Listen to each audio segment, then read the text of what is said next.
사람이 살아가면서 당하는 대부분의 일들은 사람으로 인해 생겨납니다.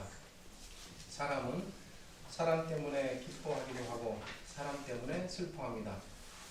또 사람 때문에 즐거워하고 또 사람 때문에 분노하기도 합니다. 우리는 이 세상에 홀로 사는 것이 아니고 다른 이들과 더불어 살아가기에 우리는 이렇게 사람으로 인해 기쁜 일, 슬픈 일, 또 즐거운 일, 괴로운 일을 겪으며 살아갑니다. 이런 일들은 가족 안에서도 빈번하게 일어납니다. 그런데 특별히 우리가 괴로운 일을 당할 때 괴롭지만 괴롭지 않을 때가 있습니다.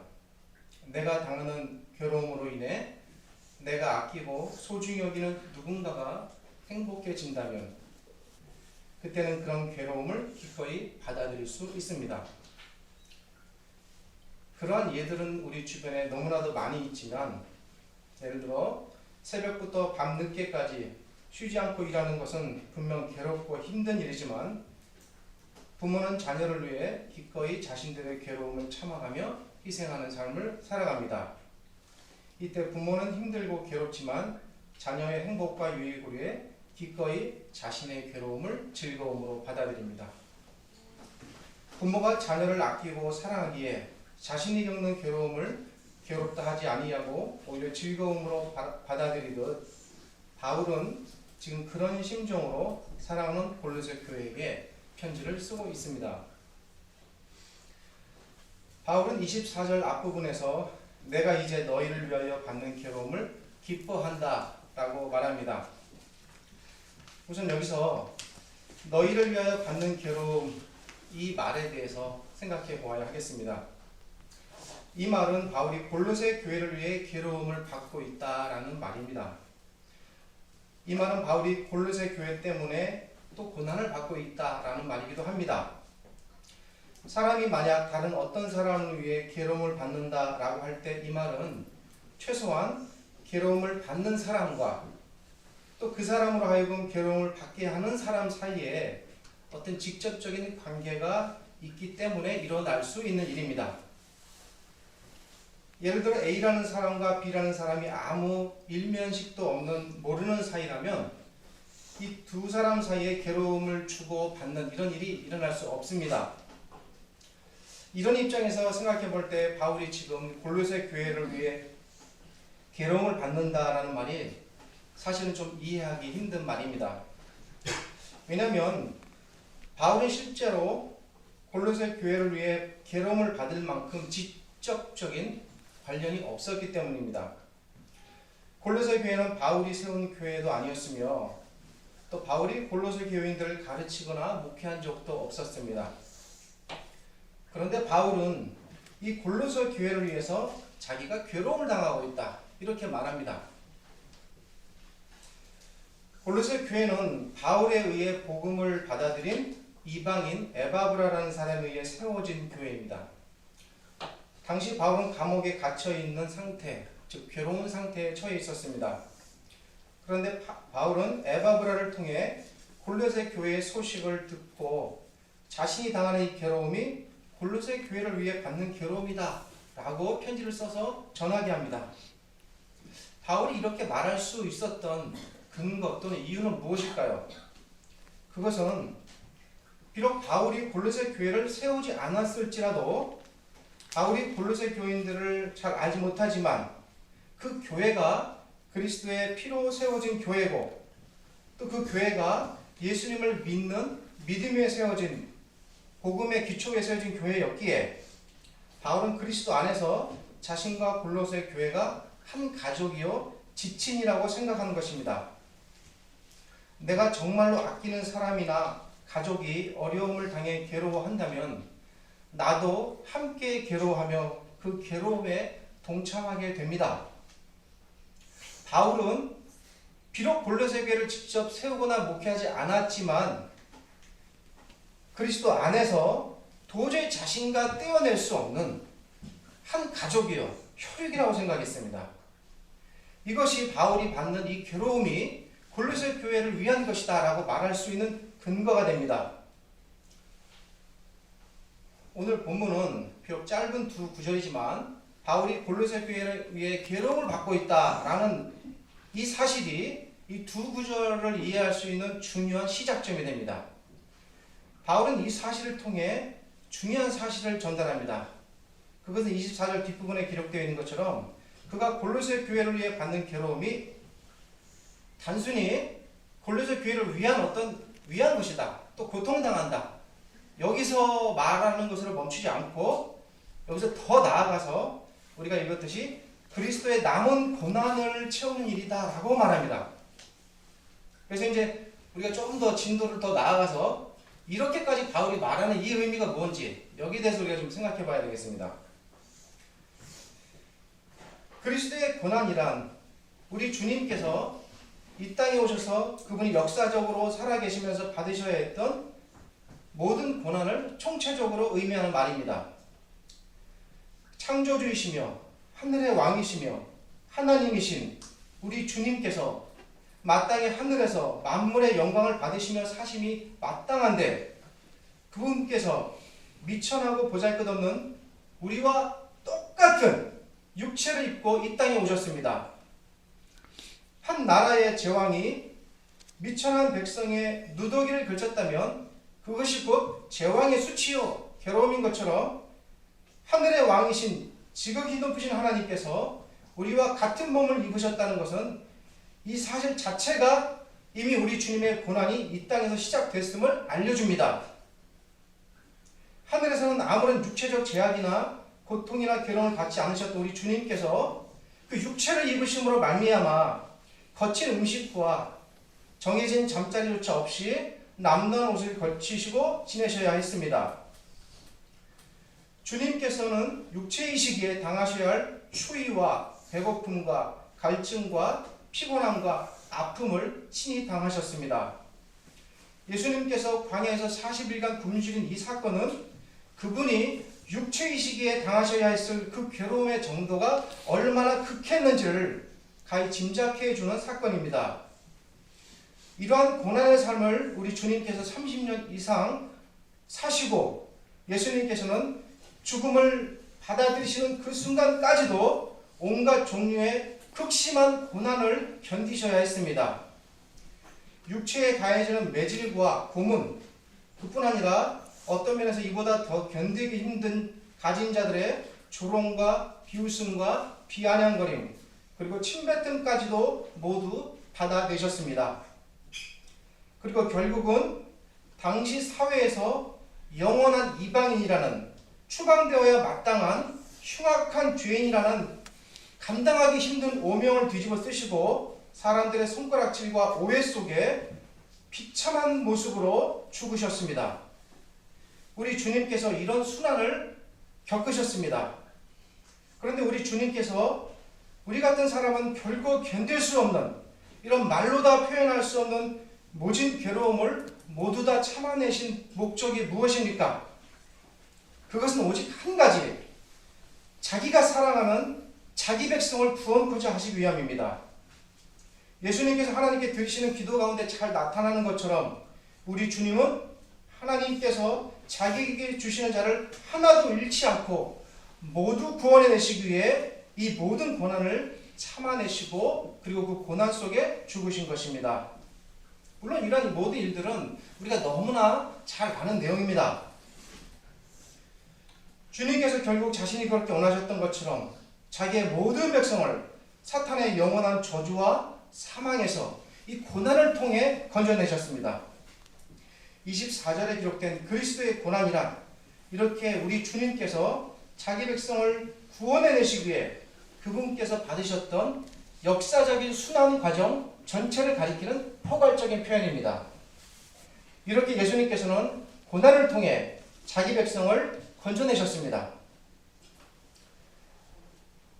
우리 주님께서 받으신 고난은 자기 백성을 구원하신다는 의미에서 그 어떤 면에서도 부족함이 없는 완전한 고난입니다.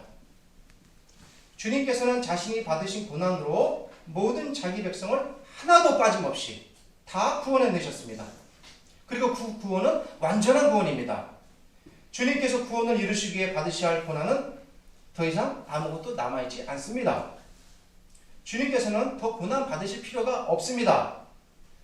그런데 우리가 주목해 보아야 할 것은 주님께서 받으신 이 완전한 고난이 있음에도 불구하고 바울은 24절에서 그리스도의 고난을 가리켜 남은 고난이다 라고 표현하고 있습니다. 왜 이 그리스도의 고난을 가리켜 이렇게 완전한 고난임에도 불구하고 그것을 남은 고난이다 이렇게 말을 했을까요? 거기에 대한 이유가 있겠죠.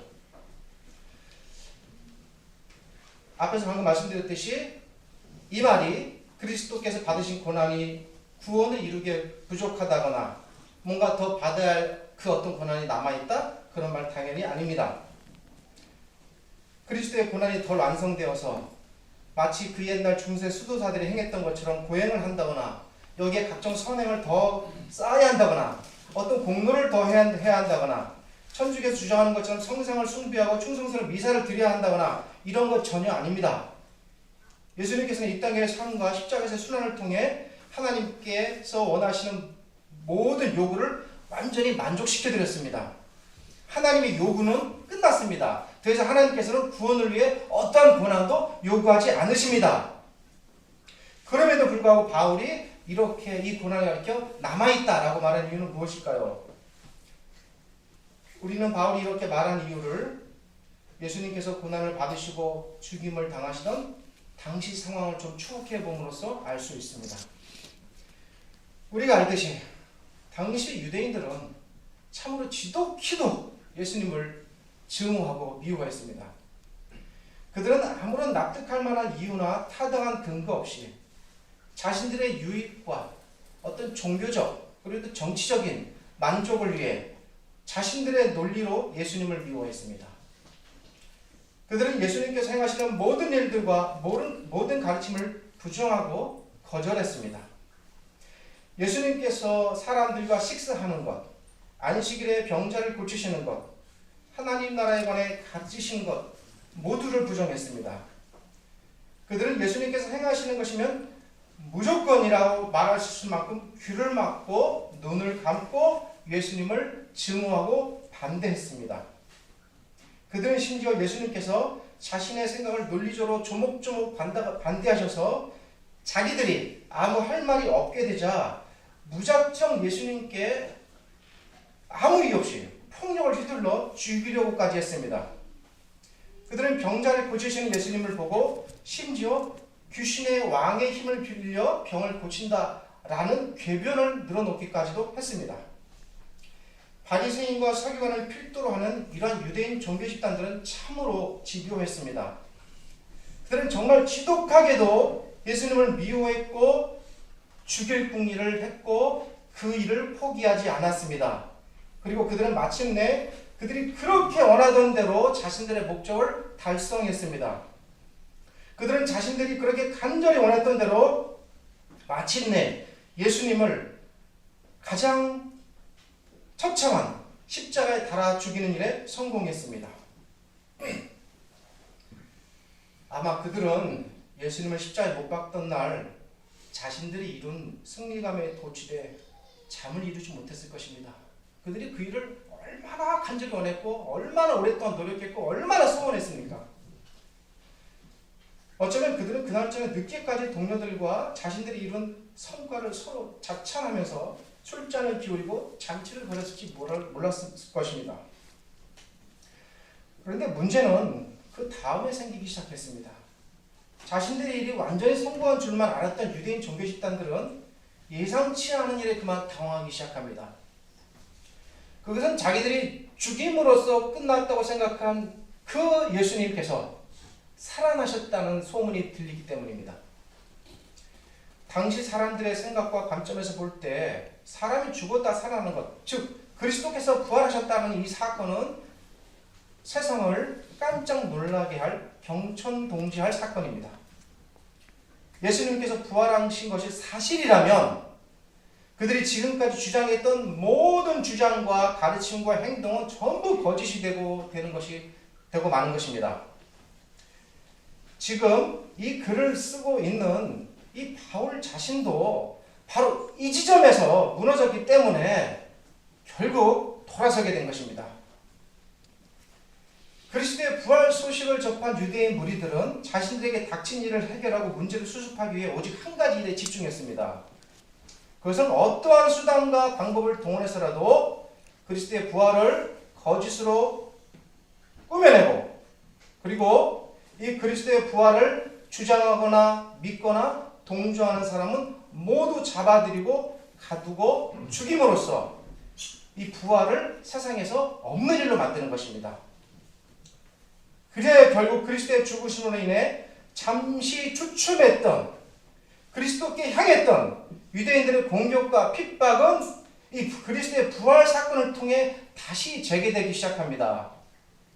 그리스도께서 이미 부활하시고 승천하셔서 이 땅에 계시지 않으시기에 유대인들은 더 이상 그리스도를 직접적으로 그분을 대상으로 아무 위해를 가할 수가 없었습니다. 그러자 그들은 이제 그 핍박의 대상을 그분을 믿는 그의 제자들과 그의 백성에게로 옮겼습니다. 예수님께서 더 이상 이 땅에 계시지 않자 예수님께서 생전에 받으셔야 했던 모든 고난과 핍박이 그분을 따르는 제자들과 백성에게 돌아온 것입니다. 조선시대에는 그 사람이 죄를 지었는데 생전에 그 죄가 드러나지 않고 그냥 죽었습니다. 그래서 죽은 사람의 죄까지도 묻기 위해서 좀 거친 표현입니다만 시신을 파내어 그의 뼈를 절단하는 그러한 형벌제도가 있었습니다. 부관참시라는 아주 끔찍한 형벌제도입니다. 어쩌면 유대인들은 이 예수님의 시신을 만약 찾았다면 이렇게 해서라도 그분께 해를 가하고 싶을 정도로 증오하고 미워했습니다. 그러나 예수님께서는 이 땅에 아니 계십니다. 뿐만 아니라 예수님의 시신도 그들은 어디 곳에서도 찾을 수 없었습니다. 그래서 그들은 예수님을 괴롭히고 핍박하는 대신 예수님 대신에 그의 모든 제자들을 핍박하기로 한 것입니다. 예수님께서 병자를 고치셨을 때에 바리새인들은 예수님께서 아까 말씀드렸듯이 귀신의 왕 바알세불의 힘을 빌려 병을 고친 것이다 이렇게 말한 적이 있었습니다. 이 말을 들으신 예수님의 그 답변 말씀이 있는데 이 말씀을 잘 생각해 봐야 됩니다. 이 말씀 속에 오늘 본문과 밀접한 내용이 담겨 있습니다. 이 말씀을 들으신 예수님께서 제자들에게 하신 말씀이 있습니다. 예수님께서 마태복음 10장 25절에서 집 주인을 바알세불이라 하였거든 하물며 그 집 사람들이랴 이렇게 간략히 한 말씀 하셨습니다. 근데 이 안에 담겨있는 의미가 무엇이겠습니까? 예수님께서는 여기서 자신을 집 주인에 비유하시고 그리고 예수님을 따르는 사람들을 그 집에 속한 사람들로 비유하여 말씀하셨습니다. 이 말의 의미가 무엇입니까?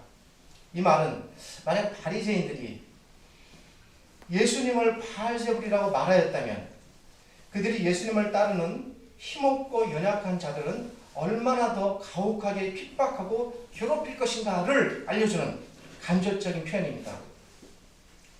이 말은 장차 예수님의 제자들과 그분을 따르는 자들이 받게 될 핍박과 고난이 얼마나 크고 견디기 힘들 것인가를 알려주는 표현입니다. 예수님의 말씀처럼 예수님을 바알세불이라 했던 유대인들은 그의 제자들에게 예수님에게 행했던 것과 못지않게 제자들을 핍박하고 괴롭히기 시작합니다. 예수님 자신 역시 또한 이 일을 예견하시고 요한복음 15장 18절에서 이렇게 말씀하셨습니다. 세상이 너희를 미워하면 사실은 너희를 미워하는 것이 아니라 너희보다 먼저 나를 미워한 것인 줄 알라. 이 말씀의 의미가 무엇입니까? 이 말은 세상이 성도들을 왜 미워하는지 그 근본적인 이유가 무엇인지 알려주는 말입니다. 세상이 왜 신실하게 살려는 주의 자녀들을 미워합니까? 그것은 세상이 그리스도를 미워하기 때문입니다. 유대인들이 그랬습니다. 그들은 예수님을 미워했습니다. 예수님을 미워했던 그 미움으로 제자들을 미워했고 또 예수님을 따르는 모든 이들을 미워했고 괴롭혔습니다. 유대인들이 하나님의 자녀들을 미워한 이 일은 곧 예수님을 미워하면서 시작된 것입니다. 예수님께서는 제자들이 이런 일을 당할 것을 미리 예견하시고 제자들에게 세상이 너희를 미워하면 너희보다 먼저 나를 미워한 줄로 알라 라고 고난을 견디고 이겨내도록 하시기 위하여 말씀하신 것입니다. 이 외에도 이와 연관된 성경의 구절들은 너무나 많습니다. 사울에게 하신 말씀 가운데 사울아 사울아 내가 어찌하여 나를 핍박하느냐. 사울이 한 일이 무엇이었습니까? 성도들을 핍박한 일입니다. 근데 주님은 뭐라 하십니까? 왜 나를 핍박하느냐? 이렇게 말씀하십니다. 너희가 내 이름을 인하여 모든 사람에게 미움을 받을 것이다. 이후로는 누구든지 나를 괴롭게 말라. 이건 바울이 한 말입니다. 내가 내 몸에 예수의 흔적을 가졌노라. 그리스도의 남은 고난, 그리스도의 고난이 우리에게 넘쳤도다. 이런 모든 표현들은 사람들이 그리스도를 미워하여 그리스도를 핍박해야 마땅하지만 그렇게 할 수 없자 그리스도 대신 주님을 따른 자들을 미워하고 핍박하는 일들이 일어난다는 사실을 알려주는 말씀들입니다. 그리스도께서 구원을 이루시기에 받으셔야 할 고난은 완전하여 더 이상 하나님께서 요구할 고난이 없으시지만 세상은 여전히 그리스도를 증오하고 미워하기에 이제 그 대상을 그의 백성들에게 옮겨 그리스도의 자녀들, 그리스도의 제자들, 그리스도의 백성들을 미워하고 증오하고 핍박하고 괴롭히는 것입니다. 만약 그리스도께서 세상에 계속 계셨다면 사람들은 그리스도에게 그런 해를 가했을 것입니다. 그러나 그리스도께서 세상에 없으시기에 그분이 받으셔야 할 이러한 모든 고난을 이제는 그의 백성이 받게 되는 것입니다. 이것이 바로 바울이 24절에서 말하는 그리스도의 남은 고난의 의미입니다. 그런데 바울은 자신이 이렇게 받고 있는 그리스도의 남은 고난, 아니 좀 더 정확하게 표현한다면 그리스도 때문에 그리스도가 받으셔야 할 그 고난을 받는 이 고난을 과연 누구를 위해 받는 고난인가 말하고 있습니다. 바울은 자신이 그리스도로 인해 받는 이 고난이 자신을 위함이 아니요 골로새 교회를 위한 고난이라고 말합니다. 비록 골로새 교회를 알지 못했지만 그리스도 안에서 피로 나는 한 형제보다 더 가까운 한 몸이요 지체요 가족이요 혈족이라고 생각했기에 자신이 받는 이 고난이 골로새 교회를 위해 받는 고난이다라고 바울은 감히 말할 수 있었던 것입니다. 그리고 바울은 이러한 의미에서 자신이 받는 고난이 갖는 의미가 어떤 가치를 지니는지 이제 그 대상을 더 확장시켜서 24절 끝부분에서 그의 몸된 교회를 위하여 내 육체에 채우노라 라고 말합니다. 골로새 교회를 알지 못했지만 그리스도 안에서 골로새 교회와 자신이 한 몸임을 알았기에 자기의 고난이 골로새 교회에게 유익하고 그들을 위하여 받는 고난이라고 생각했던 것처럼 바울은 이 땅에 어떤 교회이든지 그 교회가 그리스도의 몸이라면 그것은 자신과 한 가족으로 묶여있고 그래서 자신이 받는 이 골로새 교회를 위하여 받는 이 고난이 그리스도의 몸된 모든 교회를 위하여 받는 고난이다 라고 생각했습니다. 그리고 이러한 고난은 현재 받을 뿐 아니라 앞으로도 계속해서 멈추지 않을 것이라고 말합니다. 바울은 아직도 자신이 받아야 할 고난이 남아있음을 염두에 두고 이 고난을 기쁘게 받겠다는 의미로 자기의 그 육체를 물을 채우는 잔에 비유하여 잔에 물을 가득 채우듯 아직도 자신의 육체에 가해지는 고난을 계속해서 채워나가겠다, 즉 받겠다 라고 24절에서 내 육체에 채우노라 이렇게 말합니다. 그리고 이렇게 바울이 그리스도의 남은 고난을 계속해서 받는 일, 그리고 그렇게 함으로써 교회를 더욱 든든히 세워가고 유익하게 하는 일은 결국 하나님의 일을 이루어가는 방편이 됩니다. 하나님께서 예수 그리스도의 고난을 통해 세상을 구원하심으로 말미암아 하나님 자신의 구약에 약속하신 모든 약속을 이루시고 하나님의 일을 이루셨듯이 그런 하나님께서는 여전히 그리스도를 따르는 그의 백성들의 고난을 통해 계속 자기의 일을 이루어가고 계십니다. 하나님께서는 바울만을 통해 자기의 교회를 또 자기의 일을 이렇게 이루어 가시는 것이 아니라 하나님의 모든 백성들을 위하여 여전히 자신의 일을 이루어가고 계십니다. 바울뿐만 아니라 다른 모든 사도들도 바울과 같이 고난을 받았고 하나님께서는 그들의 고난을 통해 자신의 교회를 세워가셨습니다. 12사도의 거룩한 고난과 숭고한 죽음이 땅에 뿌려지는 거름이 되었습니다.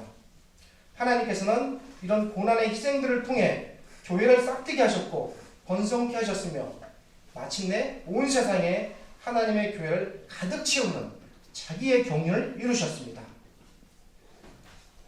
예수님께서 하신 말씀 가운데 하늘의 겨자씨는 작은 것이로되 자라면 나물보다 커서 새들이 깃들이니라 라고 말씀하신 우리 주님의 말씀처럼 예수님께서는 겨자씨만큼이나 작은 제자들과 사도들과 모두 초대교회 성도들의 고난과 그들의 죽음을 통해 큰 나무를 세우셨습니다.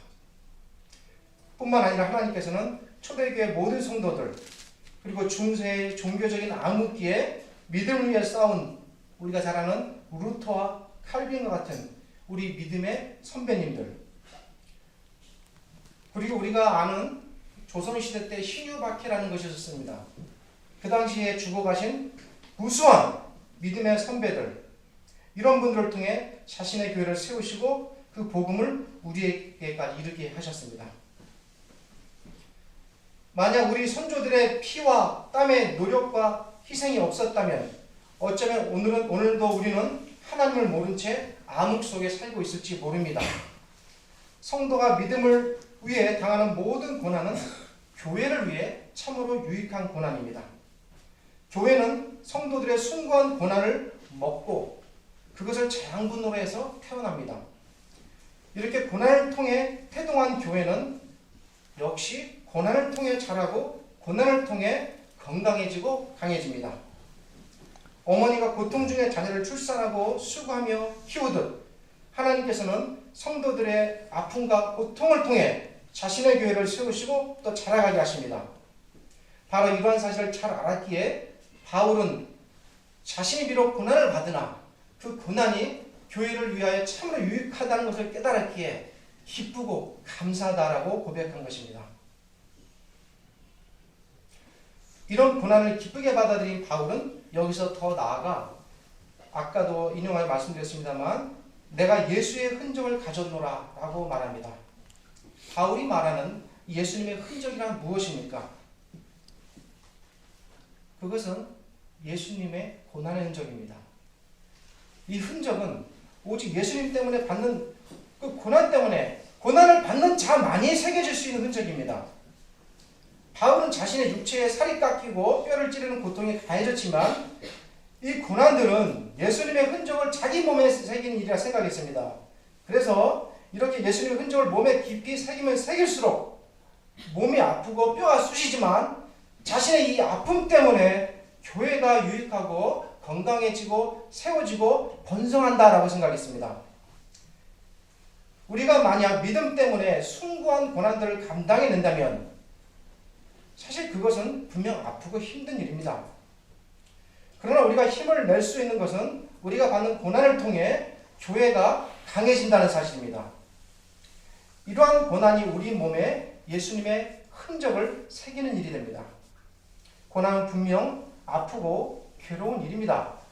그러나 괴로움을 당할 때에 너무 아파하지 마십시오. 너무 슬퍼하지 마시기 바랍니다. 또 좌절하거나 낙담하거나 생을 뒤로 하는 그런 생각도 하지 마시기 바랍니다. 이미 우리보다 더 많은 고난을 기쁘게 감당하고 가신 이루다 셀 수 없고 표현할 수 없는 무수한 우리 믿음의 선배님들이 계십니다. 그분들이 지금 하늘에서 우리가 이 땅에서 당하는 고난을 지켜보고 계십니다.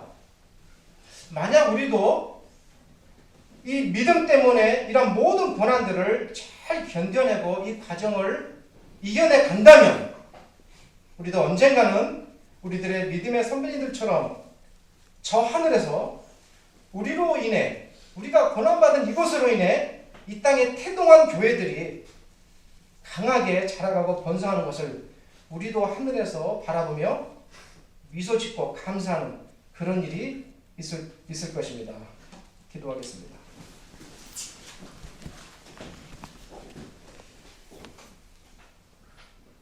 아버지 하나님 감사합니다. 하나님께서 그리스도를 통해 자기 백성을 구원하시고 믿음의 자녀들의 아픔과 괴로움을 통해 하나님의 교회를 또 건강케 하시고 이 땅에서 이런 일들을 통해 하나님의 나라를 지금까지 세워가시고 또 번성케 하여 주셨음을 저희들 깨닫습니다. 우리가 하나님 앞에서 무엇인가 잘못하여 또 죄를 범하고 그로 인해 받는 고난이라면 저희가 달게 받아야 할 징벌로 받아들이겠지만 그렇지 아니하고 저희가 의를 위하여 애쓰며 믿음을 잘 지키고 키워가기 위하여 받는 일 가운데 받는 고난들이 있다면 그 고난이 얼마나 값지고 귀하고 그것을 통해서 얼마나 아름다운 하나님의 일들이 이 땅에 이루어지는 것인가를 제가 다시 돌이켜 생각하게 하여 주시옵소서. 저희들을 위로하여 주시옵소서. 저희들을 힘주시고 불쌍히 여겨 주시옵소서. 깨닫게 하시고 하나님의 말씀으로 새 힘을 주시옵소서. 주의 교훈으로 살아가게 하시고 오직 하나님만을 간절히 사랑하고 하나님께 주시는 그 힘을 공급받아 이 땅에서 모든 일들을 견뎌내고 참아가며 그리고 끝까지 주님 나라의 그 소망을 이루어가는 저희들 되게 하여 주시옵소서. 예수님의 이름으로 기도드립니다. 아멘.